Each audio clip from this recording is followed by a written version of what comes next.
नमस्कार साथियों, welcome to L1 classes. आज की इस क्लास में हम जो आगे का पोर्शन है, जैसे grouping of the frequency distribution को कैसे हम ग्रुपिंग करते हैं, फिर उसके बाद नंबर ऑफ क्लासेस या किसी भी फ्रीक्वेंसी डिस्ट्रीब्यूशन को अगर हमें बनाना है तो उस केस में number of classes, width of the classes या मैग्नीट्यूड ऑफ द क्लासेस या क्लास इंटरवल जिसको कहेंगे उसको कैसे फाइंड आउट करते हैं वो हम पढ़ेंगे।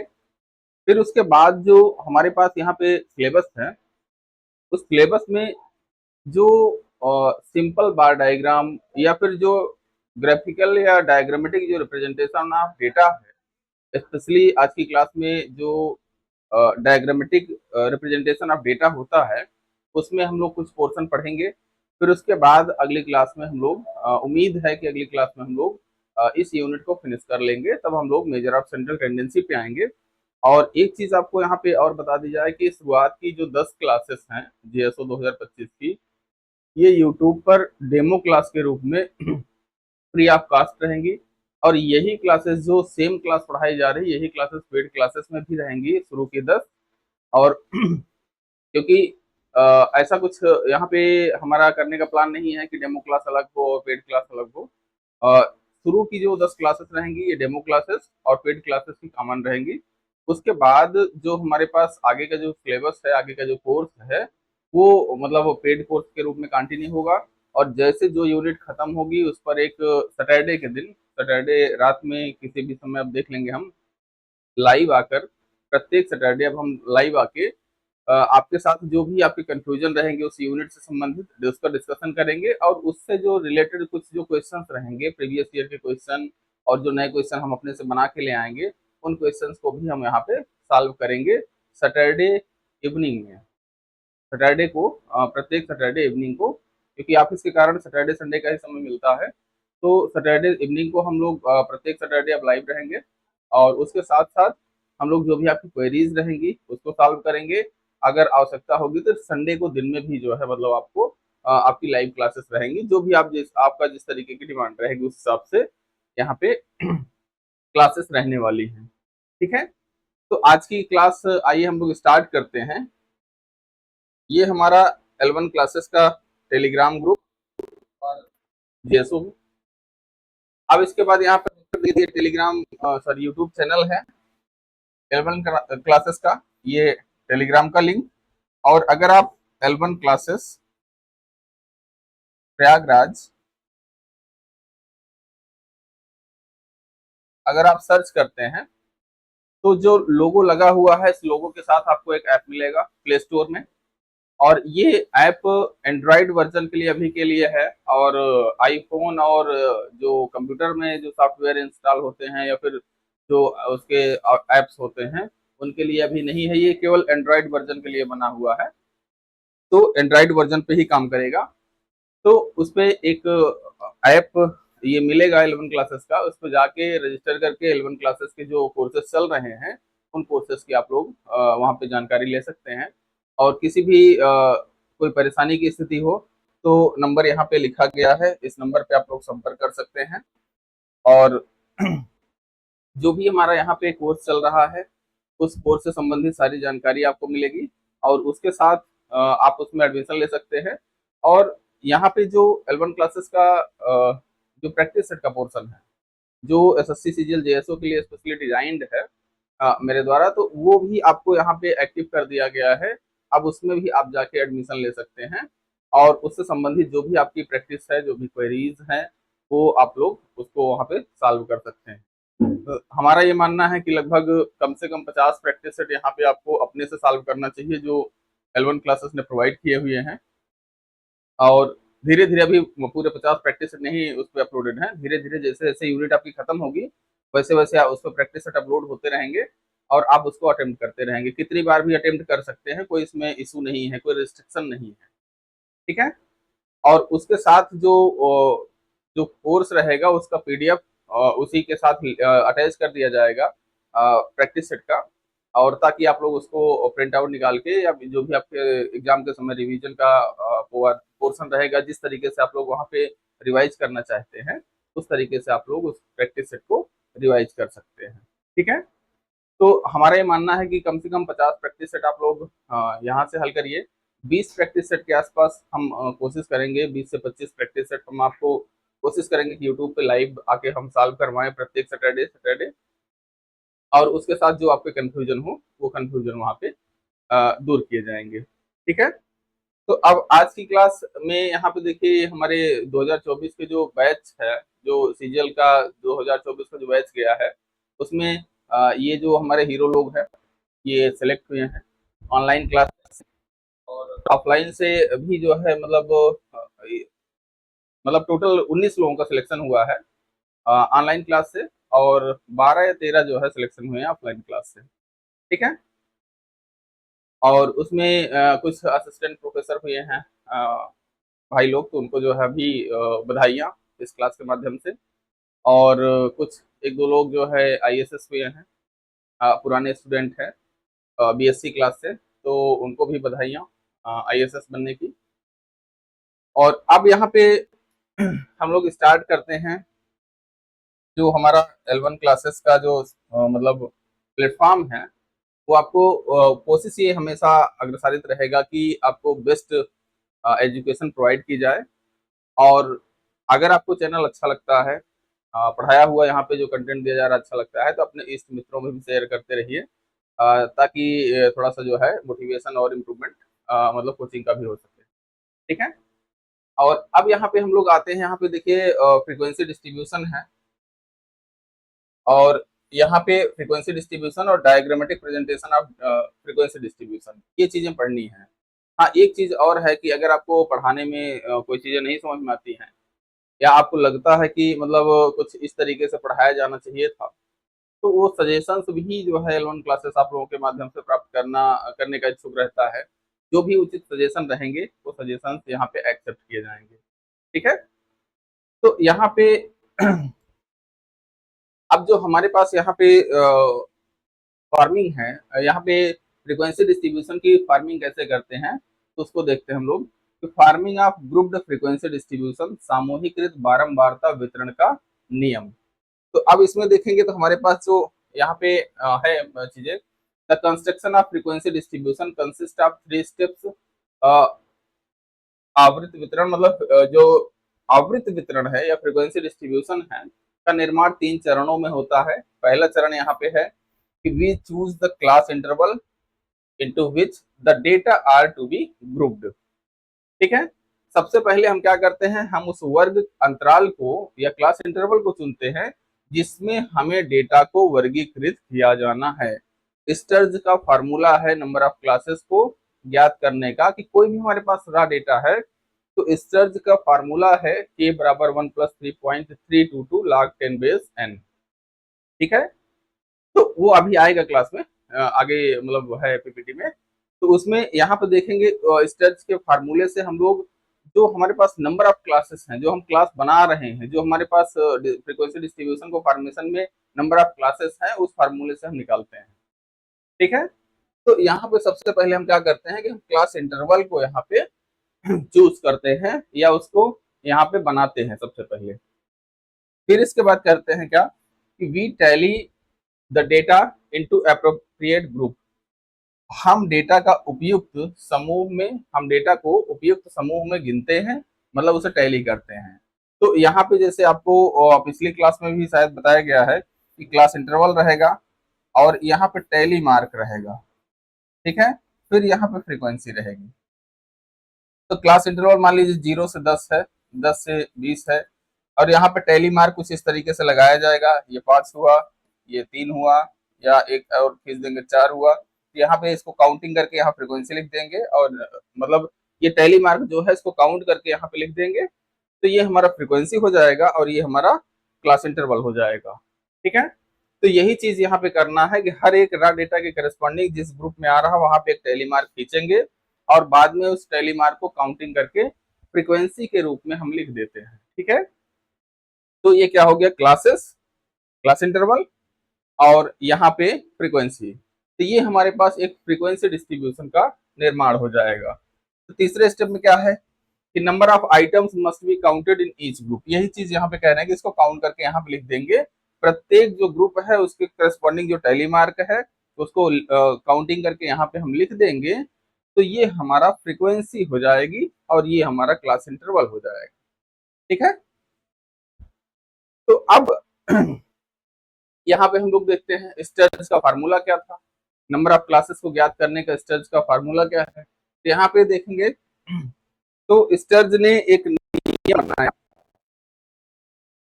एक फार्मूला दिया, Sturges rule for number of classes and size of class interval, या स्टर्ज के नियम जो है क्या है, वर्गों की संख्या एवं वर्ग अंतराल की चौड़ाई ज्ञात करने के लिए है। ये Sturge rule is a statistical formula used to determine the ideal number of classes, ideal number of class interval. ठीक है, for a grouped frequency distribution when the number of observation is known. जब हमारे पास number of observation capital n अगर ये known है, तो उस केस में हमारे पास नंबर ऑफ द क्लासेस ज्ञात करने के लिए जो फार्मूला स्टर्ज ने दिया था ये क्या था कि k is equal to 1 plus 3.322 log 10 base n। ठीक है, जहां पर k क्या है, ये नंबर ऑफ क्लासेस है, n क्या है, टोटल नंबर ऑफ ऑब्जर्वेशन, या इसी को टोटल फ्रीक्वेंसी कहेंगे हम। ठीक है, टोटल फ्रीक्वेंसी। ठीक है, और log 10 बेस n क्या होता है, लॉगरिथमिक मान होता है जो लॉग टेबल से आप लोग फाइंड आउट कर सकते हैं बेस 10 पर। ठीक है, तो ये फार्मूला ध्यान दीजिएगा 2024 वाले एग्जाम में आपके से पूछा गया है। 2024 वाले एग्जाम में ये फार्मूला पूछा गया है, और पहली क्लास में इसका शायद प्रूफ भी दिया गया था कि कैसे मैंने पढ़ाया था, फिर उसके बाद ये कहाँ से पूछा गया था, और ये सारी चीजें जो है मतलब यहाँ पे बताई जाएंगी। ठीक है, अब इसका यूज कैसे करते हैं इसका, अच्छा हाँ, पहले क्लास विड्थ निकाल लेते हैं। क्लास विड्थ क्या होता है, यहाँ पर H is equal to range upon K, मतलब टोटल मैक्सिमम मिनिमम वैल्यू, मतलब इसका मतलब क्या हो गया कि maximum value minus minimum value of the raw data upon number of classes के। ये इस फार्मूले से हम लोग एच निकालते हैं, जिसको हम कहते हैं विड्थ ऑफ द क्लास है। ठीक है, फिर इसके बाद यहाँ पर देखेंगे तो यहाँ पे एक्स सॉरी वेयर, ये जो हमारे पास रेंज है ये maximum value minus minimum value के रूप में डिफाइंड होता है। फिर इसके बाद यहाँ पर एच देखेंगे तो विड्थ ऑफ ईच क्लास है, विड्थ ऑफ ईच क्लास है, फिर के क्या है, नंबर ऑफ क्लासेस है। ठीक है, फ्रॉम स्टर्ज फार्मूला, स्टर्ज फार्मूले से नंबर ऑफ क्लासेस का मान हम यहाँ पे फाइंड आउट करते हैं। अब इसके बाद यहाँ पे suppose we have 100 observations, find K and H. तो एच यहाँ पे तो थोड़ा सा मुश्किल है निकालना, लेकिन के का मान हम यहाँ पे फाइंड आउट कर सकते हैं। तो यहाँ पे फ्रॉम स्टर्ज फार्मूले से अगर हम देखेंगे तो यहाँ पे हमारे पास जो के का मान है ये क्या है, K is equal to 1 plus 3.322 log 10 base n। ठीक है, n का मान यहाँ पे कहा है कि 100 है, और 100 है तो यहाँ पे क्या हो जाएगा 1.32322 log 10 बेस 100। ठीक है, ये क्या हो जाएगा, ये हो जाएगा 1 प्लस 3.322 इंटू, ये इसका मान हो जाएगा 2। ठीक है, log 10 बेस 100 का मतलब 10 का स्क्वायर, और यहाँ पे ये इसका मान 2 हो जाएगा। ये क्या हो जाएगा 1 प्लस 446 और ये 6, ये हो जाएगा 7.644।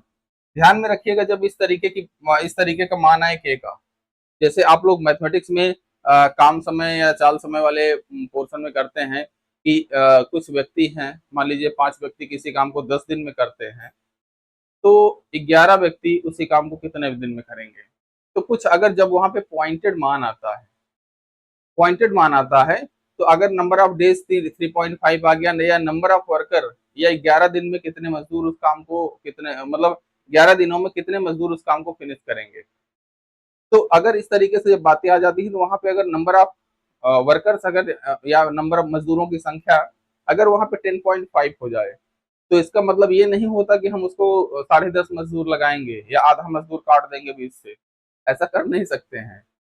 ठीक है, तो उस केस में क्या करते हैं, उसको हम राउंड अप करते हैं, मतलब उससे संबंधित जो संख्या है उसको हम बढ़ा देते हैं। ठीक है, 10.5 को हम 11 लिख देते हैं, ठीक है। 10.5 को क्या करते हैं हम लोग 11 लिख देते हैं। तो वही चीज यहाँ पे भी होती है। यहाँ पे भी जब भी इस तरीके से अगर ये 7.1 भी होता तो हम इसको अपर नंबर जो होगा, मतलब राउंड अप करके जो नंबर हमारा आता है उस नंबर को हम यहाँ पे लिखते हैं क्लास इंटरवल के रूप में, सॉरी नंबर ऑफ क्लासेस के रूप में। तो ये लगभग 8 क्लासेस यहाँ पे बनेंगी, ठीक है। अब चूंकि यहाँ पे एच हमें निकालना है तो एच का मान क्या होता है, एच का मान यहाँ पर देखेंगे तो एच इज इक्वल टू क्या होता है, मैक्सिमम माइनस मिनिमम अपॉन के। सपोज कर लीजिए कि यहाँ पे ये जो ऑब्जर्वेशन है इसमें मैक्सिमम वैल्यू सपोज करिए 120 होती और मिनिमम वैल्यू यहाँ पे 40 होती।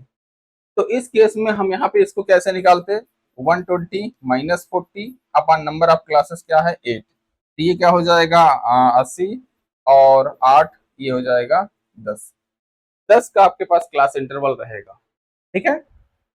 तो ये फार्मूला, इस फार्मूले से हम इस तरीके से इसका मान कैलकुलेट करते हैं नंबर ऑफ क्लासेस और क्लास इंटरवल के रूप में।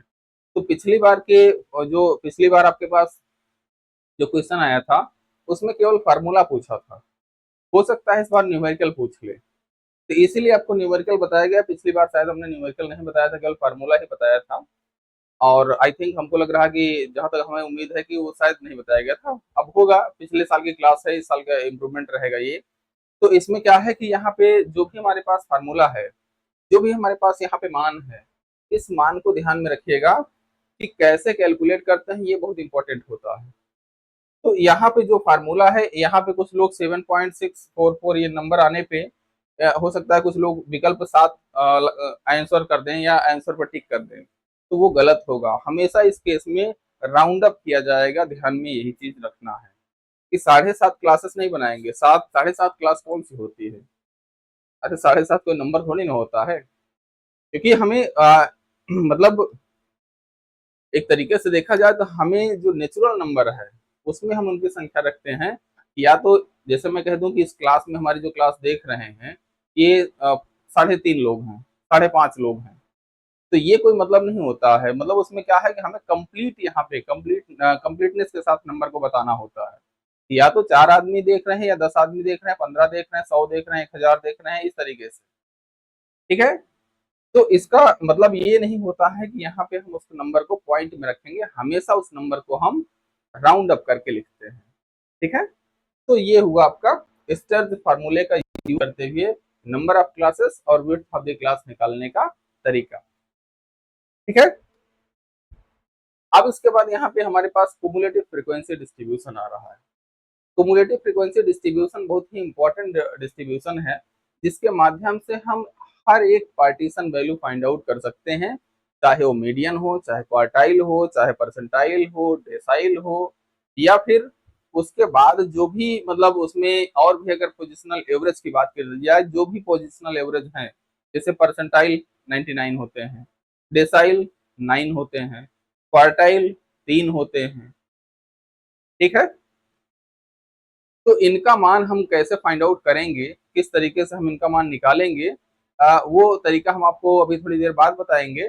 लेकिन यहाँ पर एक चीज ध्यान में रखिएगा कि frequency distribution, cumulative frequency distribution दो तरीके का होता है, लेस देन फ्रीक्वेंसी डिस्ट्रीब्यूशन, मोर देन कुमुलेटिव फ्रीक्वेंसी डिस्ट्रीब्यूशन। और उसको कैलकुलेट करने का तरीका भी अभी बताएंगे, किस तरीके से हम उसको निकालते हैं, और उसको फिर प्लॉटिंग करके उसका हम less than cumulative frequency graph और greater than cumulative frequency corresponding एक ग्राफ बना के कंबाइंड रूप में ग्राफ बनाते हैं, जिस ग्राफ को हम ओजाइव कर्व भी कहते हैं, ओजाइव कर्व कहते हैं। तो ओजाइव कर्व के माध्यम से हम लोग जितनी भी पार्टीशन वैल्यूज होती हैं, सॉरी पार्टीशन है, पोजिशनल एवरेज जितने भी होते हैं, उन सभी का मान हम यहाँ पे कैलकुलेट कर सकते हैं, ठीक है। पोजिशनल एवरेज को ही अगर वहां पे एक सीरीज के रूप में दिया गया है तो उसी को हम पार्टीशन वैल्यूज भी कहते हैं, ठीक है। पार्टीशन वैल्यूज का मतलब वो नंबर ऑफ पार्टीशन को बताता है कि एक डिस्ट्रीब्यूशन को कौन सा पोजिशनल एवरेज किस पार्ट में डिवाइड करेगा, किस अनुपात में डिवाइड करेगा, ठीक है।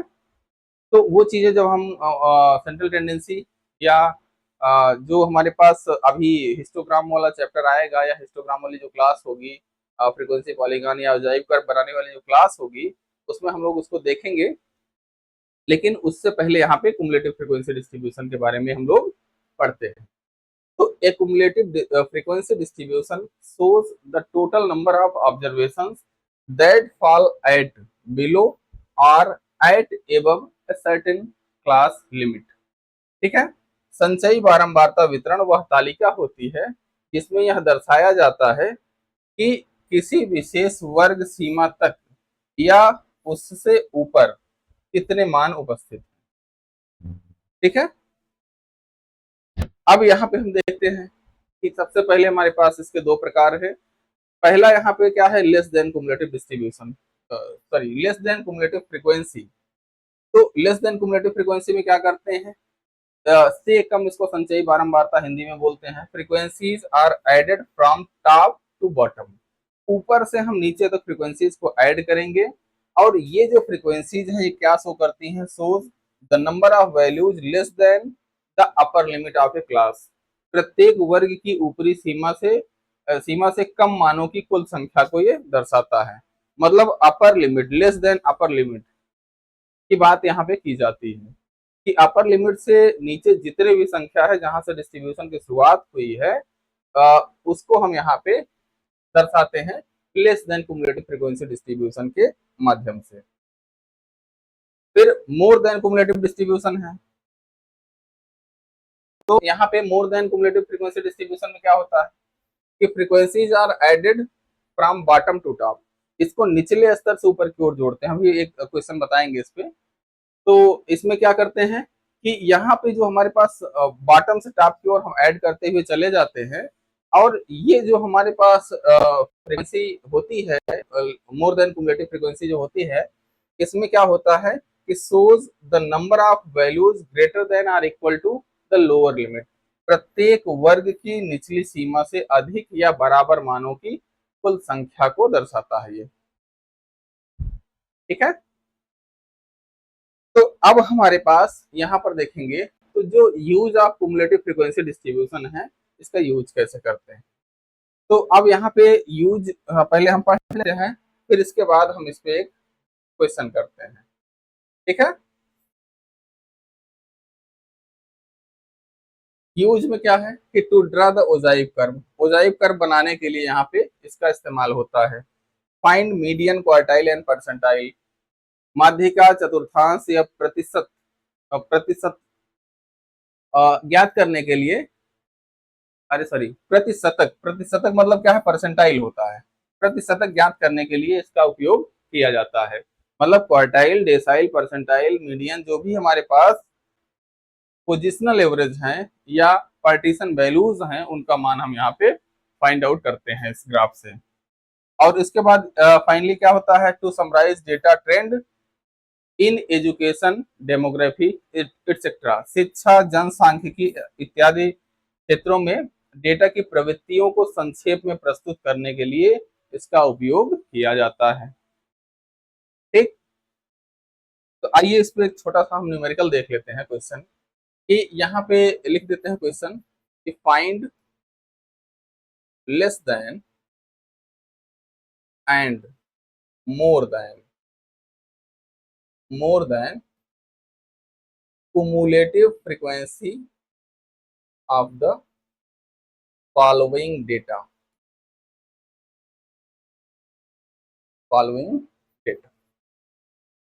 यहाँ पे क्लास इंटरवल लिखा है और यहाँ पे फ्रीक्वेंसी दी रहेगी। ठीक है, 0 से 10, 10 से 20, 20 से 30, 30 से 40, 40 से 50। फिर इसके बाद यहाँ पे 2, 4, 8, 10 और 6, ये हम मान लेते हैं हमारे पास फ्रीक्वेंसी दी गई है। ठीक है, अब यहाँ पे हमारे पास क्या है कि अब हम यहाँ पे फाइंड आउट कर रहे हैं क्या, less than cumulative frequency. Less than cumulative frequency निकालने के लिए हम लोग क्या करते हैं कि यहाँ पर जो फ्रीक्वेंसी है इसको एज इट इज यहाँ पे लिख देंगे, फिर यहाँ की कुमुलेटिव फ्रीक्वेंसी को जस्ट अगले फ्रीक्वेंसी में जोड़ते हैं। फिर इसके बाद ये फ्रीक्वेंसी यहाँ लिख देंगे तो ये 6 हो जाएगा। फिर इस फ्रीक्वेंसी को यहाँ पे क्या करेंगे, प्लस करेंगे और फिर इस फ्रीक्वेंसी को यहाँ पे लिखेंगे, ये हो जाएगा 8 से 14। ठीक है, और यहाँ पे जब इस फ्रीक्वेंसी को यहाँ पे ऐड करेंगे तो यहाँ पे आएगा 14 12 कितना होगा 26, और फिर इसको यहाँ पे ऐड करेंगे और यहाँ लिखेंगे तो 26 से 32 32। ये आपके पास हो गई लेस देन कुमुलेटिव फ्रीक्वेंसी। यही चीज आपको यहाँ पे अभी बताया जा रहा था क्या, यहाँ पर देखिए लेस देन कि यहाँ पे क्या करते हैं, हम टॉप से बॉटम की ओर इसको ऐड करते हैं, टॉप से बॉटम की ओर, और ये क्या शो करता है, values less than the upper limit of A class. मतलब हमारे कहने का कि यहाँ पे अगर हमसे पूछा जाए कि अगर सपोज करिए कि ये हमारे पास जो लिखा गया है यहाँ पे ये एज ग्रुप है, एज ग्रुप है, मान लीजिए कि यहाँ पे एज ग्रुप है ईयर्स में, क्लास इंटरवल जो लिखा गया है ये एज ग्रुप है, ये हम मान लेते हैं यहाँ पे ये एज है, सॉरी इन क्या है ईयर्स। ठीक है, तो यहाँ पर हमारे पास जो लिमिट लिखी गई है 0 से 10 साल, 10 से 20 साल, 20 से 30 साल, 30 से 40 साल, 40 से 50 साल। तो अब यहाँ पे हमारे पास क्या हो जाएगा कि अगर हम पूछे कि हमारे पास 20 साल से नीचे कितने लोग हैं इस फ्रीक्वेंसी डिस्ट्रीब्यूशन के माध्यम से, तो 20 साल या उससे नीचे कितने लोग हैं, तो यहाँ पर हम अपर लिमिट को देखते हैं, ध्यान में रखिएगा, यहाँ पर हम क्या करते हैं अपर लिमिट को देखते हैं, और इस अपर लिमिट को हम देखते हैं और इसके करस्पॉन्डिंग जो यहाँ पे फ्रीक्वेंसी लिखी रहेगी, cumulative frequency less than cumulative frequency लिखी रहेगी, उसको कहेंगे कि इस फ्रीक्वेंसी डिस्ट्रीब्यूशन के अनुसार 20 साल से कम, 20 साल के बराबर या उससे कम जो लोगों की संख्या है वो 6 है। ठीक है, इसी प्रकार अगर पूछ ले कि 30 या उससे 30 साल या उससे नीचे जो लोगों की संख्या है वो कितनी है, तो ये 14 हो जाएगा। 50 या उससे नीचे, ध्यान में रखिएगा ये लेस देन कुमुलेटिव फ्रीक्वेंसी है, इसलिए लेस देन की यहाँ पे संख्या बताएगा लेस देन का, तो यहाँ पे जो हमारे पास 50 साल है उससे नीचे के जो लोगों की संख्या होगी वो 32 होगी, 50 साल या उससे नीचे के लोगों की संख्या 32 होगी। अब यहीं पे जो हम बना देते हैं मोर देन कुमुलेटिव फ्रीक्वेंसी डिस्ट्रीब्यूशन, तो यहाँ पे क्या हो जाएगा more than CF, cumulative frequency more than. इसमें क्या करते हैं कि नीचे से ऐड करना शुरू करते हैं, बॉटम टू टॉप पे जाते हैं, तो सबसे पहले ये नंबर यहाँ पे लिखेंगे 6, फिर इस नंबर को जस्ट अगले नंबर में जोड़ेंगे, 12 में इसको हम जोड़ के यहाँ पे लिखेंगे तो क्या हो जाएगा ये 18, फिर 18 को यहाँ पर हम जोड़ेंगे तो 18 और 8 कितना हो जाएगा 26। ठीक है, फिर 26 को यहाँ पर जोड़ा जाएगा, ये हो जाएगा 30, और 30 को 2 में जोड़ा जाएगा 32। ध्यान में रखना इसकी सबसे पहली लिमिट और इसकी सबसे बाद वाली लिमिट सेम होगी क्योंकि टोटल फ्रीक्वेंसी का जोड़ है, और यहाँ पे ये टोटल फ्रीक्वेंसी जो समेसन एफ होगा इस ये भी 32 होगा। ठीक है, क्योंकि जोड़ ही रहे हैं यार। ठीक है, तो ये चीज हमारे पास आई। अब यहाँ पर देखिए हमारे पास हम मोर देन कुमुलेटिव फ्रीक्वेंसी में क्या पढ़े हैं, मोर देन कुमुलेटिव फ्रीक्वेंसी में पढ़े कि frequencies are added from bottom to top, इसमें हमने क्या किया बॉटम से टॉप की ओर ऐड किया चीजें। अब इसके बाद यहाँ पे क्या है shows the number of values greater than or equal to the lower limit, तो ये यहाँ पे क्या करता है प्रत्येक वर्ग की जो निचली सीमा है, प्रत्येक वर्ग की जो निचली सीमा है, प्रत्येक वर्ग अंतराल या क्लास इंटरवल की जो लोअर लिमिट है उससे अधिक वैल्यूज को यहाँ पे उसके अधिक या बराबर मानों का, ध्यान में रखिएगा अधिक या बराबर मानों की कुल संख्या को ये दर्शाता है। तो इसका मतलब क्या हो गया कि यहाँ पर अगर हमसे पूछा जाता, ये फ्रीक्वेंसी डिस्ट्रीब्यूशन हमारे पास दे दिया जाता और ये कहा जाता कि जो हमारे पास यहाँ पे फ्रीक्वेंसी डिस्ट्रीब्यूशन दिया गया है इस फ्रीक्वेंसी डिस्ट्रीब्यूशन में 30 या उससे ऊपर जो लोगों की संख्या है वो कितनी है, तो ये क्या हो जाएगा 18 हो जाता। ठीक है, 18 हो जाता, ध्यान में रखिएगा कि 30 या उससे अधिक, लेस देन में क्या करते हैं अपर लिमिट से लेस, ग्रेटर देन में क्या करते हैं लोअर लिमिट से ऊपर। ठीक है, ये चीजें समझ में आनी चाहिए आपको। कि लेस देन क्युमुलेटिव फ्रीक्वेंसी में क्या है कि अपर लिमिट से नीचे वाले लोगों की हम बात करते हैं कि 20 या उससे कम लोगों की संख्या 6, 40 या उससे कम लोगों की संख्या 26। लेकिन जब हम यहाँ पे ग्रेटर देन क्युमुलेटिव फ्रीक्वेंसी या मोर देन क्युमुलेटिव फ्रीक्वेंसी की बात करते हैं तो उस केस में हम लोअर लिमिट के आगे की बात करते हैं। क्यों? क्योंकि ये मोर देन फ्रीक्वेंसी है, उस लिमिट से आगे, मोर देन। तो यहाँ पे क्या हो जाएगा, 20 या 30 जो भी हमारे पास नंबर होगा, अगर उससे पूछा जाए कि 20 साल से ऊपर के कितने लोग हैं, तो यहाँ पे 20 के करस्पॉन्डिंग 20 से 30 वाली जो क्लास इंटरवल रहेगी उसमें यहाँ पे हम लोग आएंगे और बताएंगे कि 20 साल से ऊपर के जो लोगों की संख्या है वो 26 है। ठीक है, तो इस तरीके से हम यहाँ पे लिमिट से निकालते हैं और ये इसके हमारे पास जो क्युमुलेटिव फ्रीक्वेंसी डिस्ट्रीब्यूशन है उस डिस्ट्रीब्यूशन को हम एक्सप्लेन करते हैं। अब यही ये less than cumulative frequency greater than cumulative frequency को क्लास इंटरवल के अगेंस्ट में हम प्लॉट कर देते हैं। मतलब यहाँ पर देखेंगे आगे, हाँ, इसके अगेंस्ट में अगर हम प्लॉट कर दें तो उस केस में हमारे पास जो कर्व मिलेगा उसको हम कहेंगे हमारा ये ओजाइव कर्व है। और उस ओजाइव कर्व के माध्यम से जितनी भी आपके पास पोजिशनल एवरेज होते हैं या पार्टीशन वैल्यूज होती हैं उन सभी का मान हम लोग प्राप्त कर सकते हैं। ठीक है, तो आइए अब हम लोग यहाँ पे आगे बढ़ते हैं। उम्मीद है आपको ये समझ में आ रहा होगा अच्छे से, और नहीं समझ में आ रहा हो, कुछ भी कोई कंफ्यूजन हो तो उसको जहाँ पे नोट्स है, नोट्स बनाते समय उसको लिख लीजिएगा, या नोट्स यहाँ से भी पीडीएफ फॉर्मेट में प्रोवाइड की जाएगी आपको। तो जब नोट्स मिले तो उसमें आप कंफ्यूजन को अपने साइड में लिख लीजिएगा, और सैटरडे को जब शाम को लाइव क्लास रहेगी तो उसमें आप लोग हमसे डिस्कस कर लीजिएगा। ठीक है, अब यहाँ पे हमारे पास एक क्वेश्चन दिया गया है, क्या है कि following data gives the weight of 55 student of a class, prepare a suitable frequency table and also find cumulative frequency। ये एक्चुअली क्या है कि ये बीएससी फर्स्ट ईयर का, इलाहाबाद यूनिवर्सिटी के बीएससी फर्स्ट ईयर का प्रैक्टिकल है ये। ठीक है, इलाहाबाद यूनिवर्सिटी के बीएससी फर्स्ट ईयर का प्रैक्टिकल है। तो इतना लंबा चौड़ा क्योंकि ये कई पेज में जाता था इसका सोल्यूशन। अब तो कंप्यूटराइज फार्मूले हैं तो उसमें कमांड दीजिए आर पे, आर स्टूडियो जो प्रोग्राम है या आर जो सॉफ्टवेयर है उस पर आप कमांड दीजिए और सारी चीजें अपने से बन के आ जाती हैं, कुछ करना ही नहीं होता। लेकिन एक समय जो पुराने लोग हैं, जैसे हम लोग भी जब पढ़े हैं, तो उसमें कैलकुलेटर यूज होता था। कैलकुलेटर आपको बड़ी साइज वाले दे दिए जाते थे, उसमें आप लोगों को या हम लोगों को बनाना होता था क्युमुलेटिव फ्रीक्वेंसी डिस्ट्रीब्यूशन। तो इसको बनाते कैसे हैं, ये पूरा बनाया तो नहीं जाएगा यहाँ पे, क्योंकि हम लोग बनाने का कोई मतलब नहीं है।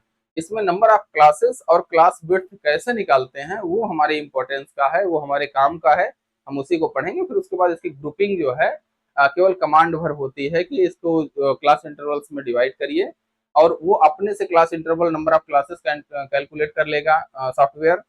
और उसके बाद जो विड्थ ऑफ द क्लास है उसको कैलकुलेट कर लेगा, फिर अपने से फ्रीक्वेंसी टैली मार्क वगैरह लगाते हुए अपने से कैलकुलेट करके फ्रीक्वेंसी डिस्ट्रीब्यूशन बना के दे देता है। ठीक है, तो यहाँ पे अब हमारे पास काम क्या है कि यहाँ पे हम स्टर्ज फार्मूला पढ़े हैं। तो जो भी हमारे पास यहाँ पे मान लिखा है, सबसे पहले हम क्या करते हैं, नंबर ऑफ क्लासेस ये हम निकालते हैं। ये क्या होता है कि, और ये क्या होता है 1 + 3.322 log ऑफ 10 बेस n। ठीक है, ये फार्मूला होता है। अब n क्या है, ये टोटल नंबर ऑफ ऑब्जर्वेशन है और यहाँ पर आपको दे दिया गया है। तो ये क्या हो गया, इसको हम लिखेंगे 1 + 3.322 log ऑफ 10 बेस 55। इसको कैलकुलेट कर लेंगे, हमें कैलकुलेट नहीं करना है। ये 55 log टेबल में आपको मान दे दिया जाएगा सॉरी, log 55 का मान बेस 10 पर दे दिया जाएगा, और उसको रख के यहाँ पे जैसे पिछले क्वेश्चन में हम लोग सॉल्व किए थे, फिर दोनों को मल्टीप्लिकेशन कर दीजिए, फिर 1 जोड़ के राउंड अप कर दीजिए। तो जो भी हमारे पास वहां पे नंबर आएगा वो हमारा नंबर ऑफ द क्लासेस हो जाएगा। और विड्थ ऑफ द क्लास अगर हमें निकालना हो इस डेटा का, विड्थ ऑफ द क्लास ये क्या होता है एच, या इसी को हम क्या करते हैं, इसी को हम क्लास इंटरवल भी लिखते हैं। ठीक है, ये क्या कैसे डिफाइंड होता है, ये डिफाइंड होता है maximum minus minimum value upon number of classes.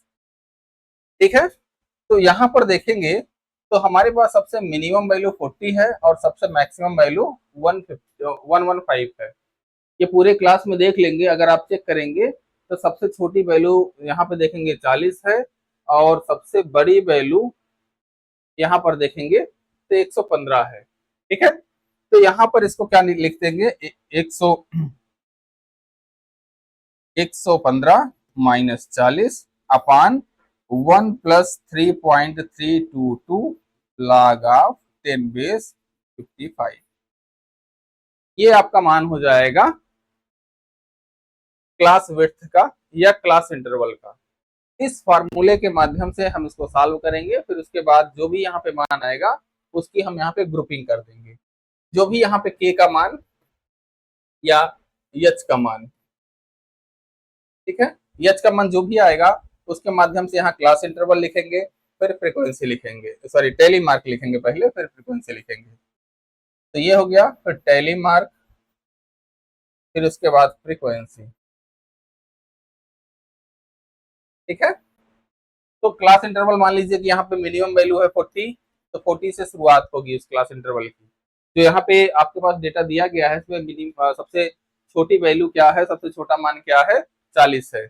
तो यहाँ से शुरुआत होगी 40 से, मान लीजिए कि 10, मान लीजिए एच का मान 10 आ जाता है, 40 से 50, फिर 50 से 60, फिर इस तरीके से बढ़ते जाएंगे और लास्ट वाला जो होगा यहाँ पे 120 तक जाएगा फिर ये। ठीक है, 110 से, अगर ये क्लास इंटरवल एच का मान 10 आता है तो इसके करस्पॉन्डिंग यहाँ पे फिर जो जिस ग्रुप में आएगा, जो जिस ग्रुप में आएगा, मतलब 40 इस ग्रुप में है, 50 इस ग्रुप में है, उसको यहाँ पे उसके करस्पॉन्डिंग हम टैली मार्क लिखते चले जाएंगे, फिर यहाँ पे उसकी काउंटिंग लिख देंगे, तो ये हमारे पास फ्रीक्वेंसी आ जाएगी। एक चीज यहाँ पे ध्यान में रखिएगा कि जो यहाँ पे अपर लिमिट है, यहाँ पे लोअर लिमिट सेम है। जो भी आपको बनाना होगा, जैसे यहाँ पे हम कॉमन इसलिए लिखे हैं क्योंकि आगे अभी हमें हिस्टोग्राम पढ़ाना है। कंसेप्चुअल क्लियरिटी के लिए बता दें, यहाँ पर डिस्टिंक्ट डिस्टिंक्ट वैल्यूज रखी जाती हैं। जब हम यहाँ पे मान बनाते हैं तो यहाँ पर ये मान जो है ये 49 आएगा, ये 50 से शुरू होगा, 59 तक जाएगा और इस तरीके से यहाँ पे अलग अलग डिस्टिंक्ट डिस्टिंक्ट मान रखते हैं। फिर उसके बाद उसको रेगुलर इंटरवल में कन्वर्ट करते हैं। जो यहाँ पे और यहाँ पे जो वैल्यू है उन दोनों का डिफरेंस निकालेंगे, उसका आधा कर देंगे, तो जो मान आएगा उसको अपर लिमिट में जोड़ देंगे और लोअर लिमिट में घटा देंगे। ठीक है। तो इस केस में जैसे सपोज कर लीजिए कि यहाँ पे अगर 0 से 10 है, सॉरी 0 से 9 है, यहाँ पर अगर हमारे पास 0 से 9 है और फिर उसके बाद 10 से 19 है और फिर उसके बाद 20 से 29 है, और अगर इस इंटरवल को हमारे पास कहा जाए कि आप इसको रेगुलर इंटरवल में चेंज करिए, तो यहाँ पर हम इसको कैसे यहाँ पे लिखेंगे, तो यहाँ पर इसको हम यहाँ लिख दे रहे हैं कि ये जो हमारे पास क्लास इंटरवल रहेगा, ये क्लास इंटरवल कुछ इस तरीके से हो जाएगा 0 से, यहाँ पे क्या करेंगे, यहाँ डिफरेंस देखेंगे 10 और 9 के बीच का डिफरेंस 1 है, एक को आधा करेंगे तो 0.5 आएगा। अपर लिमिट में जोड़ना होता है, लोअर लिमिट में घटाना होता है। तो अपर लिमिट 9 है, 0.5 जोड़ेंगे तो 9.5 हो जाएगा। लोअर लिमिट यहाँ पे 10 है, इसमें 0.5 को घटाएंगे तो 9.5 हो जाएगा, और फिर ये 19.5, फिर यहाँ पे 19.5 से 29.5। अब ये देखेंगे यहाँ पे और यहाँ की लिमिट सेम हो गई, मतलब अब ये हमारा फ्रीक्वेंसी डिस्ट्रीब्यूशन जो भी हमारे पास या जो हमारे पास क्लास इंटरवल है, इस तरीके से जब लिखा जाता है कि अपर लिमिट और लोअर लिमिट कॉमन हो, एक क्लास की अपर लिमिट और अगले क्लास की लोअर लिमिट कॉमन हो, सेम हो, तो उस केस में हमारा वो डिस्ट्रीब्यूशन कॉन्टिन्यूअस फ्रीक्वेंसी डिस्ट्रीब्यूशन माना जाता है। और कॉन्टिन्यूअस फ्रीक्वेंसी डिस्ट्रीब्यूशन के माध्यम से ही हम हिस्टोग्राम, पॉलीगॉन, फ्रीक्वेंसी कर्व ये सब बनाते हैं। ठीक है। अगर ये लिमिट्स कॉमन नहीं है तो उस केस में कॉमन करने की ये प्रक्रिया होती है। अपर और लोअर लिमिट जो भी है, पहले क्लास की अपर लिमिट, दूसरे क्लास की लोअर लिमिट, ठीक है, डिफरेंस निकालेंगे, 2 से डिवाइड करेंगे, जो मान आएगा अपर लिमिट में जोड़ेंगे और यहाँ पर घटाएंगे, यहाँ पर हम करेंगे जोड़ेंगे और यहाँ माइनस करेंगे। ठीक है। तो ये चीज ध्यान में रखिएगा। तो ये हुआ आपका कि हमारे पास जो मेरिट, सॉरी, मेथड है, डेटा रिप्रेजेंटेशन के, वो क्या क्या हैं और कौन कौन से हैं, ये ध्यान में रखिएगा। सभी हम पढ़ने वाले हैं, सभी हम पढ़ेंगे, और सभी पढ़ने का मतलब ये है क्योंकि इसी से रिलेटेड कई क्वेश्चन आपसे पूछे गए हैं। तो यहाँ पर लिखेंगे कि there are 5 methods in which data may be represented. सबसे पहले टेक्सुअल या डिस्क्रिप्टिव फॉर्मेट है। टेक्सुअल या डिस्क्रिप्टिव फॉर्मेट में क्या होता है कि डेटा को लाइन बाय लाइन हम लिखते हैं। जैसे आप देखेंगे अभी हाल में जो मई 2022 25 में 7 मई शायद 2025 को एक एसआरएस बुलेटिन आता है, सैंपल रजिस्ट्रेशन सिस्टम, जिसमें जो गृह मंत्रालय के तहत आता है। ये भी पूछा गया है कि एसआरएस कौन सा मंत्रालय निकालता है, तो गृह मंत्रालय के तहत जो डिपार्टमेंट है रजिस्ट्रार जनरल ऑफ इंडिया का, जो जनगणना भी कराता है, तो रजिस्ट्रार जनरल ऑफ इंडिया का जो डिपार्टमेंट है उसके तहत ये रिपोर्ट आती है। और ये भारत में प्रत्येक साल, अभी जो डेटा आया है 2021 का डेटा आया हुआ है, ठीक है, वो प्रत्येक साल जो हमारे पास भारत में इन्फेंट की मॉर्टेलिटी है, बच्चों की जो मृत्यु होती है हो जाती है, जो नियोनेटल डेथ होती है, मतलब नियोनेटल डेथ का मतलब क्या हो गया कि जन्म से 28 दिन के भीतर जो डेथ हो जाती है बच्चों की। अर्ली नियोनेटल जो जन्म से 7 दिनों के भीतर जो डेथ हो जाती है। लेट नियोनेटल मतलब जो 8 दिन से लेकर 28 दिन के बीच में जो डेथ होती है बच्चों की। अंडर 5 डेथ मतलब जो 5 साल के छोटे बच्चे हैं उनकी डेथ कैसे हो जाती है, किस तरीके से होती है, कितनी होती है। फिर मैटरनल मॉर्टेलिटी मतलब प्रेगनेंसी के दौरान जो महिलाएं हैं उनकी कितनी डेथ होती है। तो वो सभी से संबंधित डेटा जब जारी किया जाता है तो उसको एक रिटन फॉर्मेट में जारी किया जाता है। हालांकि अब उसके साथ थोड़ा सा ग्राफ बनाते हैं, लेकिन जो मेन क्रक्स होता है, जो मेन पॉइंट होता है, उसको लिखते हैं as it is.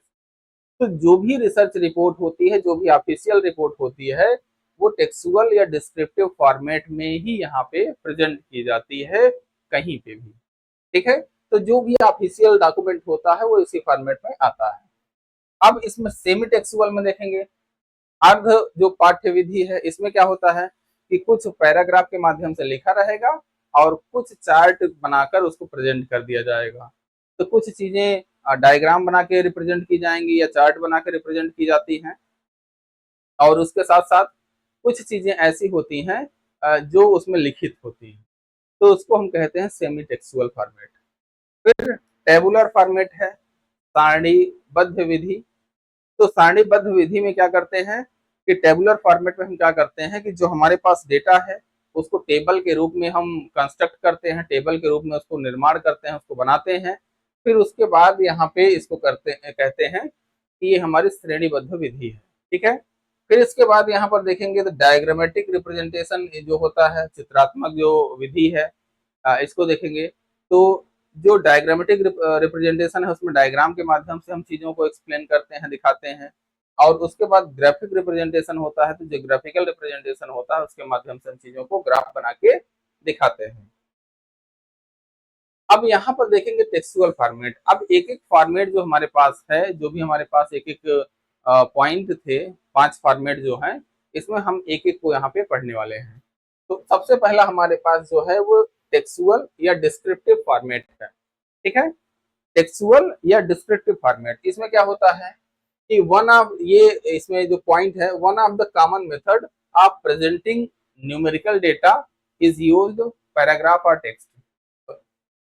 Data is use paragraphs और टेक्स्ट, मतलब संख्यात्मक आंकड़ों को प्रस्तुत करने के लिए सामान्य तरीकों में से एक है, उन्हें पाठ या पैरा या वर्णन के रूप में लिखा जाता है, ठीक है। Most official agencies most official agencies use this method in the form of reports. जो अधिकांश सरकारी संस्थाएं होती हैं वो रिपोर्ट के रूप में इस विधि का उपयोग करती हैं, जैसे अभी आपको बता रहे हैं कि एसआरएस बुलेटिन, ठीक है। या जो यूनाइटेड नेशन का भी जो पॉपुलेशन एक ट्रेंड आया हुआ है कि जो भारत में किस तरीके से पॉपुलेशन है, किस तरीके की इकोनॉमिक स्थिति है, वो सारी चीजों पे यूनाइटेड नेशन का भी एक यहाँ पे मतलब स्टेटिस्टिकल डेटा आया हुआ है पॉपुलेशन से रिलेटेड, तो उसको भी यहाँ पे इसी फॉर्मेट में दिया जाता है मेनली। फिर इसके बाद यहाँ पे क्या है कि this is not a very effective और impressive method for statistical presentation. ये बहुत ही इंपॉर्टेंट पॉइंट है कि ये हमेशा इफेक्टिव और इम्प्रेसिव नहीं होता। In order to understand the meaning of some of the point one has to go through the entire matter. मतलब आपको किसी भी चीज का मैटर समझना है, कुछ चीजें आपको जाननी है, तो पूरी पूरी रिपोर्ट पढ़नी पड़ती है। ठीक है, जैसे अभी एसआरएस बुलेटिन जो यूजीसी नेट वालों को हमने पढ़ाया, तो 385 पन्ने की रिपोर्ट है। 385 पन्ने खुद मैंने पढ़े, फिर उसके जो मेन मेन पॉइंट है उसको निकाले, फिर उसके बाद 2 क्लासेस के माध्यम से उनको एसआरएस बुलेटिन जो 2022 का था वो जो है वहाँ पे उनको पढ़ाया गया। यूजीसी वालों को यूट्यूब पे पढ़ी है क्लास, आप लोग भी देख सकते हैं। तो एक जो मतलब नियम कानून होता है, जो मतलब उसमें कोई भी चीज छूटे ना, या कोई भी चीज उसमें गलत ना हो, तो मेन ओरिजिनल जो रिपोर्ट होती है उसको पढ़ना होता है, फिर उसके बाद एक क्लास बनाई जाती है। ठीक है, तो 385 पेजेस को 2 क्लास में समराइज करना बहुत मुश्किल काम होता है। ठीक है, तो पूरी रिपोर्ट पढ़ी गई, लगभग उसमें 10 दिन का समय लगा। एक क्लास को सोचिए कि बनाने के लिए 10 दिन का समय लगा। तो अभी 2025 वाली रिपोर्ट आई है उनका यूजीसी वाले एग्जाम से पहले, उसको भी जो है हमें खत्म करना है। तो उसको भी अभी अभी रिपोर्ट पढ़ी जा रही है, फिर उसके बाद उस रिपोर्ट को मतलब जब क्लास से खाली होंगे तो उसको क्लास सबसे पहले उसको बनाएंगे, फिर उसके बाद पीपीटी बनेगी, फिर उसके बाद जो है उसको क्लास ली जाएगी। तो वो भी लगभग इसी टाइप से लगभग 300-350 पेज की रिपोर्ट है। ठीक है, तो यहाँ पर देखेंगे तो इसी तरीके से क्या होता है, मतलब हमारे कहने का कि जब हमें कोई भी चीज समझना है, कोई भी इंपॉर्टेंट चीज छूटे ना, तो उस पूरी रिपोर्ट को पढ़ना पड़ता है। यह सांख्यिकी प्रस्तुतिकरण के लिए बहुत प्रभावी और आकर्षक तरीका नहीं माना जाता, क्योंकि किसी विशेष बिंदु को समझने के लिए पूरा पाठ पढ़ना पड़ता है, वह पूरी रिपोर्ट पढ़नी पड़ती है। सॉरी। अगला पॉइंट है इसमें, this type of data presentation is an appeal to people who are educated and like the numerical figure with some explanations। हालांकि यह विधि उन शिक्षित लोगों को अधिक आकर्षित करती है जो संख्यात्मक आंकड़ों को व्याख्या सहित पसंद करते हैं। ठीक है, अब इसके बाद यहाँ पर देखेंगे सेमी टेक्सुअल विधि है। सेमी टेक्सुअल में क्या होता है, कुछ पैराग्राफ रहेगा, कुछ जो है उसका प्रेजेंटेशन रहेगा या चार्ट रहेगा। ठीक है, कुछ पैराग्राफ रहेगा, कुछ उसमें मतलब कोई डायग्राम रहेगा। तो यहाँ पे क्या है, it is combination of textual and tabular format. कुछ टेबल रहेगी, कुछ चार्ट रहेगा, कुछ पैराग्राफ रहेगा।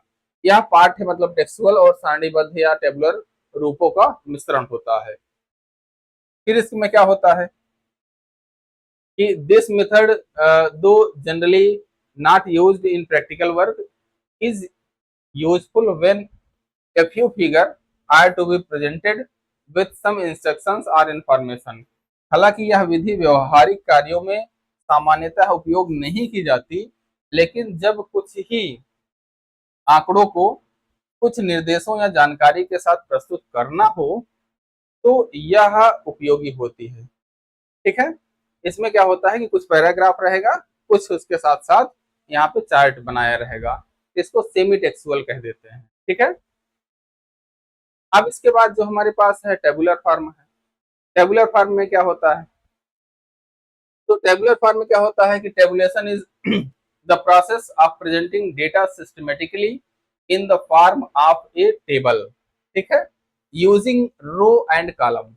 It helps in organizing complex data in a compact and readable format for analysis of analysis and comparison. सारणीकरण का अर्थ है डेटा को तालिका या टेबल के रूप में व्यवस्थित करना होता है। यह प्रक्रिया डेटा को संक्षिप्त, स्पष्ट और तुलनात्मक रूप से प्रस्तुत करने के लिए अपनाई जाती है। अब इसके बाद यहाँ पर हम देखते हैं कि एडवांटेज ऑफ टेबुलेशन। टेबुलेशन का जो हमारे पास एडवांटेज है वो क्या है। इसमें क्या होता है कि data are well arranged and well presented. Data को अच्छी तरह से या व्यवस्थित और प्रस्तुत किया जाता है। ठीक है, टेबुलेशन फॉर्मेट में। फिर इसके बाद it does not call for any repetition और एक्सप्लेनेटरी मटेरियल। व्याख्यात्मक सामग्री को बार बार दोहराने की आवश्यकता यहाँ पे नहीं होती है। टेबल जब भी हम बनाते हैं उसमें चीजें रिपीटिशन नहीं होता है। ठीक है, जबकि टेक्सुअल फॉर्मेट में जो टेक्स्ट लिखते हैं हम लोग ग्राफ, उसमें हो सकता है कि एक दो चीजें जो है वहां पे रिपीट होती हैं, क्योंकि उसको या तो संदर्भ देना पड़ता है कि इस पेज पे आप जो पढ़ रहे हैं उसको इस पेज पर लिखे हुए इस चैप्टर से जोड़कर पढ़ा जाना चाहिए, ठीक है, या इस तरीके से रेफरेंस देते हुए इसमें चलते हैं। लेकिन टेबल में क्या है, रेफरेंस देने की आवश्यकता नहीं होती है। टेबल में एक टेबल बनाए और उससे संबंधित डेटा को वहां पे प्रेजेंट कर दिए, ठीक है। अगला पॉइंट है, it enables comparison to be easily made, यह तुलनाएं करना आसान बनाता है, ठीक है। ये जो मतलब टेबुलेशन होता है, ये क्या करता है कि ये कंपैरिजन को आसान बना देता है, ठीक है। अब इसके बाद यहाँ पे आगे हम देखते हैं, मतलब जो हमारे पास यहाँ पे, हाँ, टेबुलेशन हो गया। अब इसके बाद जो इसके आगे के पॉइंट है, इसमें क्या है कि the errors and omissions if any may be readily detected. तो यहाँ पे कोई भी त्रुटि जो है, त्रुटि या चूक आसानी से पकड़ी जा सकती है। कोई भी टेबल आप बना दीजिए, उसमें कोई गलती है तो वो आसानी से उसको देखकर पहचाना जा सकता है, या ग्राफ में कोई समस्या है, कोई दिक्कत है तो उसको देख के आसानी से पहचाना जा सकता है कि उसका एक ट्रेंड, इसका एक पैटर्न होता है। उस ट्रेंड या पैटर्न को फॉलो नहीं कर रहा तो उसमें वहां पे संदेह या कंफ्यूजन उत्पन्न होगा आदमी को, फिर वहां पे उसको आसानी से पकड़ा जा सकता है कि ये यहाँ पे डेटा में कुछ वेरिएशन है, कुछ गलतियां हैं, ठीक है। आगे क्या है, complex mass of data may be presented in A concise form. जटिल डेटा को संक्षिप्त रूप से प्रस्तुत किया जा सकता है। जो भी हमारे पास कॉम्प्लेक्स डेटा है उसको आसानी से टेबुलर फॉर्मेट में हम लोग प्रेजेंट कर सकते हैं, ठीक है। फिर it can be used and easy to remember, इसे समझना आसान होता है और यह याद भी रहता है।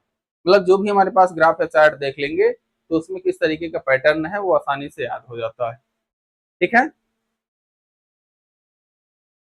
अब इसके बाद यहाँ पे देखते हैं feature of a good table. Good table जो होती है उसका फीचर्स क्या है। तो सबसे पहले इसमें अच्छी जो टेबल होती है, आइडियल टेबल जिसको कहते हैं, अगर कोई टेबुलर फॉर्मेट में हम टेबल बना रहे हैं तो उसमें क्या क्या चीजों का होना आवश्यक होता है। सबसे पहला होता है टेबल नंबर। यहाँ पे फॉर आइडेंटिफिकेशन, टेबल एग्जांपल के लिए टेबल 1 टेबल 2 इस तरीके से रहता है, इसको हमें यहाँ पे प्रदान करना होता है।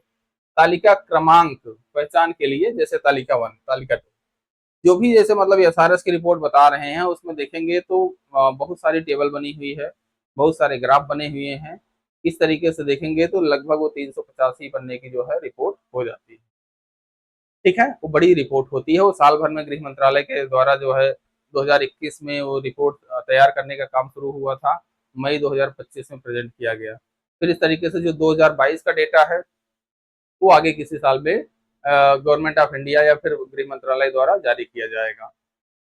अब इसके बाद यहाँ पे टाइटल होता है, ये टेबल नंबर हो गया। फिर टाइटल हो गया, टाइटल में क्या होता है यहाँ पे देखेंगे तो describe what the table contains. शीर्षक में क्या करते हैं कि टेबल में यह दर्शाया जाता है, तालिका में क्या है उसको दर्शाया जाता है यहाँ पे, ठीक है। तो इसमें क्या किया जाता है कि जैसे टेबल है तो टेबल में ये लिखेंगे कि ये, जैसे आप बजट पढ़ते हैं तो बजट में जो समरी टेबल आता है या पाई चार्ट आता है उसमें लिखा रहता है कि रुपया आता कहाँ से है, रुपया जाता कहाँ से कहाँ है, ठीक है। 1 रुपए का वो गोल सा कॉइन बना रहेगा और उसमें परसेंटेज के रूप में, पाई चार्ट के रूप में लिखा रहेगा कि रुपया आता कहाँ से है, रुपया जाता कहाँ है।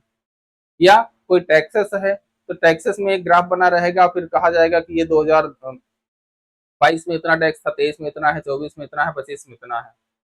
जो टैक्स कलेक्शन है इस तरीके से दिखाया जाता है, तो उसका टाइटल लिखा रहता है कि ये क्या है, ये टैक्स कलेक्शन है पिछले 5 साल का, 10 साल का।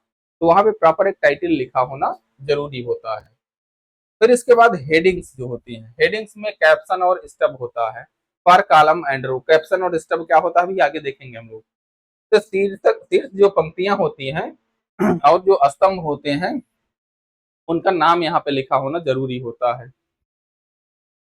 फिर body of the table, actual data, जो मुख्य भाग होता है टेबल का उसको हम यहाँ पे बॉडी कहते हैं। फिर फुटनोट होता है, फुटनोट में क्या होता है कि टू एक्सप्लेन सिंबल्स और टर्म्स इफ नीडेड। अगर उसमें कोई स्पेशल सिंबल यूज किया जा रहा है, एक्स वाई जेड या फिर म्यू सिग्मा कुछ भी, मतलब वहां पे अगर यूज किया जा रहा है तो उसको फुट नोट, उसको मतलब टेबल के नीचे लिखते हैं हम लोग कि ये जो है हमारा एफ अगर लिखा है, मान लीजिए हमारा ही डेटा है स्टैटिक्स का, तो उसमें एफ लिखा जाएगा फ्रीक्वेंसी है, एच लिखा जाएगा क्लास इंटरवल है, सी आई लिखा जाएगा ये क्लास इंटरवल है, एच जो है विड्थ ऑफ द क्लास लिखा जाएगा। फिर उसके बाद इस तरीके से उसमें जो फुटनोट है या उसमें जो एक एक सिंबल यूज हुए हैं उसको एक्सप्लेन किया जाता है फुटनोट में। फिर sources, where data is taken from, so स्रोत वहां पे लिखा जाता है जहां पे इस डेटा को, जहां से इस डेटा को लिया गया है। जैसे हम लोग पीएचडी कर रहे हैं, मैं पीएचडी कर रहा हूँ, तो जब भी हमारा कोई रिपोर्ट बनानी होती है, कोई रिसर्च पेपर हम लोगों को जैसे अभी पब्लिश हुआ था एक, तो उसमें रिसर्च पेपर में हम लोग जैसे हमने जो ह्यूमन डेवलपमेंट इंडेक्स पे जो डेटा भी बनाया था उसको प्रेजेंटेशन दिया था ऑल इंडिया जो कॉन्फ्रेंस थी राजर्षि टंडन यूनिवर्सिटी में।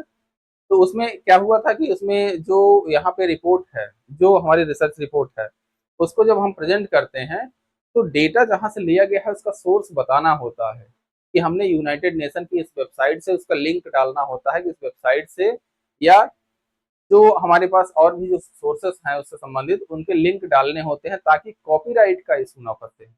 अगर आप उस लिंक को नहीं लिखे हैं तो कॉपीराइट का इशू आता है, ठीक है, वो अपने आप पे केस कर सकते हैं, ठीक है। तो इसीलिए वहां पे सोर्स बताना होता है, उनको श्रेय देना होता है कि ये जो रिपोर्ट हम तैयार कर रहे हैं, इस रिपोर्ट को तैयार करने के पीछे जो डेटा है वो यूनाइटेड नेशन के UNDP, United Nation Development programme के तहत जो हमारा डेटा है वो वहां से लिया गया है, ठीक है, ऐसा उसमें बताना पड़ता है। तो उसको हम कहते हैं ये सोर्स है कि कहाँ सोर्स, जहां से उस डेटा को लिया गया है उसको यहाँ पे बताना होता है। अब ये देखिए टेबल होती है, इस तरीके से टेबल दिखती है, structure of the table. Table जो स्ट्रक्चर है इसमें देखिए क्या है, सबसे पहले यहाँ पर देखेंगे हम लोग जो यहाँ पे स्टब का पोर्शन है, ठीक है, स्टब का पोर्शन है, ये क्या है, यहाँ पे नंबर जो रोज होते हैं, जो रो की संख्या होती है, जो रो हमारे पास लिखे रहते हैं ऐसे ऐसे, उनको जो अगर कोई हम नाम देते हैं तो उसको स्टब बोलते हैं, ठीक है। ये आपके एग्जाम में पूछा गया है कि जो रोज यहाँ पे होती है उनको हम कोई सॉरी सॉरी तो उसमें, तो उसको क्या कहते हैं, यहाँ हम स्टब बोलते हैं। फिर इसके बाद यहाँ पे जो कॉलम्स होते हैं, इन कॉलम्स को हम क्या बोलते हैं, कैप्शन, ठीक है। और जो यहाँ पे मेन पोर्शन में जो डेटा लिखा रहता है उस डेटा को हम यहाँ पे क्या कहते हैं, ये हमारी बॉडी है, मेन पार्ट ऑफ दी जो हमारे पास डेटा होता है ये हमारा बॉडी होता है, ठीक है।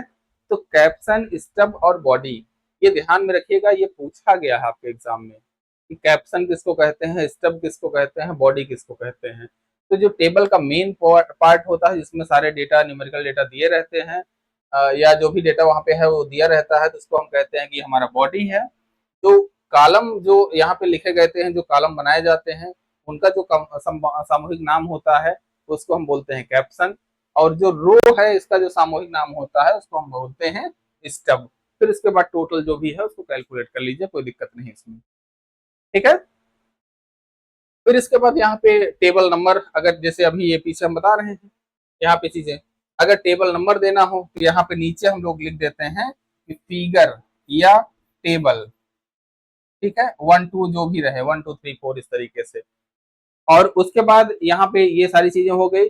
फिर अगर सोर्स ऑफ द डेटा देना हो तो नीचे टेबल के अगले पेज में हम क्या करते हैं, सोर्सेस बता देते हैं कि कहाँ से इस डेटा को लिया गया है या कहाँ से हम इस डेटा को फाइंड आउट किए हैं, जहाँ जो साइट रहेगी उस साइट का वहाँ पे नाम बताना होता है, ठीक है। और यहाँ पे देखिए ये सारी चीजें हो जाएंगी, बॉडी हो जाएगी, हेडिंग, हेडिंग मतलब टेबल हो जाएगा, टाइटल भी जो भी रहेगा उसको लिख दिया जाएगा, फुटनोट वगैरह जो भी रहेगा उसको लिख दिया जाएगा। यहाँ पे जो चीज लिखी जाएगी, जैसे स्ट्रक्चर ऑफ द टेबल के स्थान पे जो चीज लिखा जाता, सपोज करिए कि लिख दिया जाता कि भारत में जो बजट है वो उसका टेबल है, ठीक है। तो ये यहाँ पे शीर्षक हो जाता, इधर इसका नंबर हो जाता, स्टब हो जाता, कैप्शन हो जाता, बॉडी हो जाती, ठीक है। अब हम लोग यहाँ पे देखिए, यहाँ पे इन चीजों को फिर से थोड़ा सा एक्सप्लेन किए हुए हैं टेबल नंबर में क्या होता है, a number should always be given to a table for easy reference and proper identification, it should be written in the centre of the table. Centre of the table में यहाँ पे लिखा रहता है, यहाँ पे लिखा जाएगा क्या, यहाँ पे शीर्षक, सॉरी यहाँ पे, हाँ, द टाइटल। हाँ, एक मिनट, अच्छा पहले टेबल नंबर की बात है ना, हाँ ठीक है, कोई बात नहीं। तो यहाँ पे टेबल नंबर यहाँ पे हम लिख देंगे, यहाँ पे या यहाँ पे कहीं भी लिख सकते हैं। फिर इसके बाद यहाँ पे टाइटल भी जो होता है इसको हम लिखते हैं। फिर इसके बाद टाइटल क्या होता है, हाँ यहाँ पे हिंदी वाला भी देख लीजिए, क्योंकि हिंदी वाले बच्चे भी हैं यहाँ पे। किसी भी तालिका को आसान संदर्भ या और सही पहचान के लिए एक संख्या दी जानी चाहिए, यह तालिका के मध्य में लिखा जाना चाहिए, ठीक है। फिर अब इसके बाद यहाँ पे टाइटल होता है। टाइटल क्या होता है, a title giving a brief description of the content should always accompany a table, ठीक है। It should very clear and representative of the content of the table। तालिका के विषय वस्तु का संक्षिप्त विवरण देने वाला शीर्षक अवश्य होना चाहिए। यह स्पष्ट और विषय वस्तु का प्रतिनिधित्व करने वाला होना चाहिए, ठीक है। तो ये इसका टाइटल होता है। अब इसके बाद कैप्शन। कैप्शन क्या होता है, अभी जैसे बताए थे, जो हमारे पास कॉलम वाला जो पोर्शन है यहाँ पे, ये कैप्शन है, उधर स्टब है। तो यहाँ पर देखेंगे कैप्शन क्या है। कैप्शन क्या होता है, the upper part of the table which gives the description of the various column is called caption or column heading। caption or column heading, ठीक है। और फिर इसके बाद of the table, the unit of the measurement of data should also be given for each column. तालिका का ऊपरी भाग जो विभिन्न स्तंभों का विवरण देता है उसे कैप्शन या स्तंभ शीर्षक कहा जाता है। प्रत्येक स्तंभ के लिए मापन की गई इकाई भी यहाँ पे दी जानी चाहिए। फिर स्टब है। स्टब क्या होता है, रो वाला पोर्शन होता है। इसमें क्या होता है, the extreme left part of the table which is responsible to give a description of the row is called the stub of the table, ठीक है। तालिका का बायां किनारा जो पंक्ति का विवरण प्रदान करता है उसे स्टब कहा जाता है। फिर बॉडी। बॉडी में क्या होता है, it is the principal part of the table where the numerical information is exhibited. मतलब यह तालिका का मुख्य हिस्सा होता है जहां संख्यात्मक जानकारी प्रदर्शित की जाती है। बॉडी मेन पार्ट हो जाता है।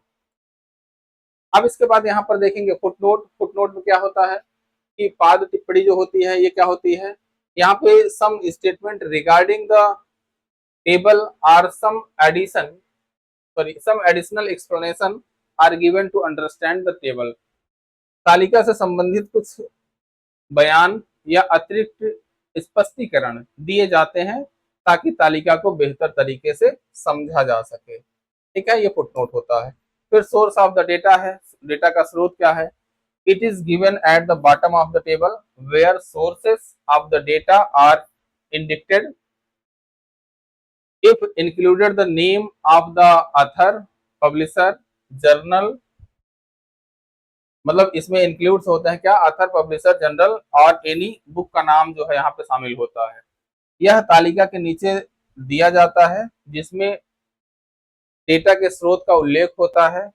इसमें लेखक, प्रकाशक, पत्रिका और किसी पुस्तक के नाम को यहाँ पे शामिल किया जा सकता है या शामिल हो सकता है, ठीक। अब इसके बाद हम यहाँ पे आते हैं क्या कि टाइप ऑफ टेबुलेशन।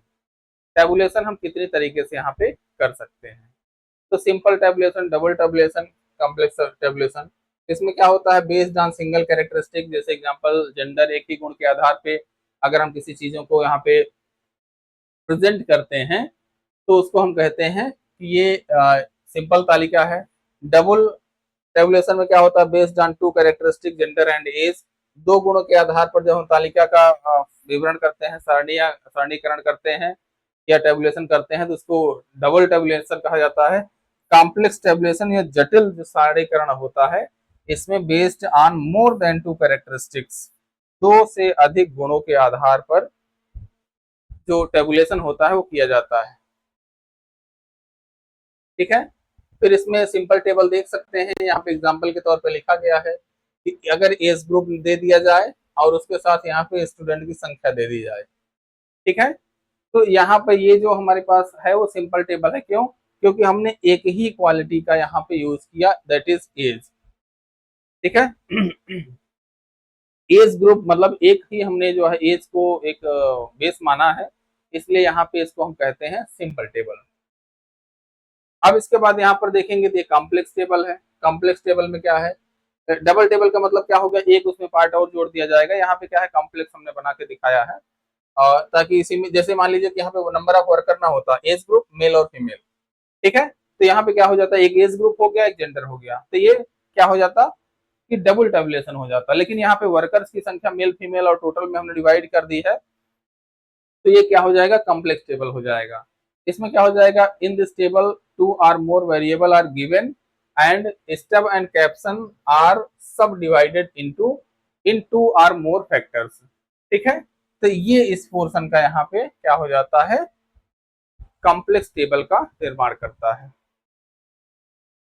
अब इसके बाद यहाँ पे देखते हैं डिफरेंसेस बिटवीन क्लासिफिकेशन। क्लासिफिकेशन हम लोग पहले पढ़ चुके हैं, अब हम लोग जो पढ़ रहे हैं इसमें क्लासिफिकेशन और टेबुलेशन में अंतर क्या होता है। तो डिफरेंसेस इन सीक्वेंस, क्रम में अंतर क्या होता है। यहाँ पर देखेंगे from the view of sequence in statistical inquiry, classification done is classification is done first and tabulation later, that is classification forms the basis of tabulation. मतलब सांख्यिकी अनुसंधान के दृष्टिकोण से अगर देखा जाए तो पहले वर्गीकरण किया जाता है और बाद में सारणीकरण किया जाता है। ठीक है, इस प्रकार वर्गीकरण सारणीकरण का आधार बनता है। ठीक है, तो ये पहला डिफरेंस हुआ कि सबसे पहले क्या होगा, क्लासिफिकेशन टेबुलेशन की अगर बात की जाए तो पहले हम यहाँ पे क्या करते हैं, क्लासिफिकेशन करते हैं, फिर उसके बाद टेबुलेशन करते हैं। अब इसके बाद यहाँ पर देखेंगे differences in presentation. In classification data are grouped into different classes according to their similarities and dissimilarities, while in tabulation the classified data are arranged into row or columns। वर्गीकरण में क्या होता है, डेटा को समानताओं और असमानताओं के आधार पर वर्गों में बांटा जाता है, जबकि सारणीकरण में क्या है, वर्गीकृत डेटा को पंक्तियों और स्तंभों में रखा जाता है। Thus, tabulation is a mechanical function of classification। मतलब इसलिए सारणीकरण वर्गीकरण की एक यांत्रिक क्रिया है। ठीक है, मतलब पहले क्लासिफिकेशन करेंगे फिर उसके बाद टेबल बना देंगे अलग अलग टाइप की। अब इसके बाद यहाँ पर देखते हैं जो डिफरेंसेस इन मेथड है, तो इसमें क्या है, classification is a method of statistical analysis while tabulation is a method of presenting data. वर्गीकरण क्या है, सांख्यिकीय विश्लेषण की एक विधि होती है, जबकि सारणीकरण क्या होता है, डेटा को प्रस्तुत करने की एक विधि होती है। ठीक है, फिर बेसिस ऑफ प्रेजेंटेशन, प्रस्तुति का जो आधार होता है वो क्या है कि in classification data are classified into classes and subclasses, while in tabulation data are presented under headings and subheadings। मतलब वर्गीकरण में डेटा को वर्गों में, ठीक है, वर्गीकरण में डेटा को वर्गों और उपवर्गों में विभाजित किया जाता है, जबकि सारणीकरण में डेटा को शीर्षकों और उपशीर्षकों के अंतर्गत इसको प्रस्तुत किया जाता है। ठीक है, अब इसके बाद यहाँ पे इसका यूज क्या है, use of the data. In classification only original data are used, while in tabulation derivation like percentage, coefficients, proportions etc may also be used। वर्गीकरण में क्या है कि केवल मूल डेटा का हम यूज करते हैं, मूल डेटा का उपयोग होता है, जबकि सारणीकरण में क्या होता है, प्रतिशत, गुणांक, अनुपात इत्यादि व्युत्पन्न डेटा या डेराइव्ड जो डेरिवेटिव्स होते हैं उनका हम यहाँ पे उपयोग किया जा सकता है। ठीक है, तो ये रही आज की क्लास। ठीक है, अगली क्लास में हम जो आगे के टेबुलेशन के जो फार्मूले हैं, जैसे उसमें हिस्टोग्राम, फ्रीक्वेंसी, पॉलीगॉन, इस तरीके से जो चीजें हैं उसको हम पढ़ेंगे। और उसके बाद जो है उम्मीद ये है कि अगली क्लास में आपकी ये यूनिट खत्म हो जाएगी और फिर हम लोग सेंट्रल टेंडेंसी पे आएंगे।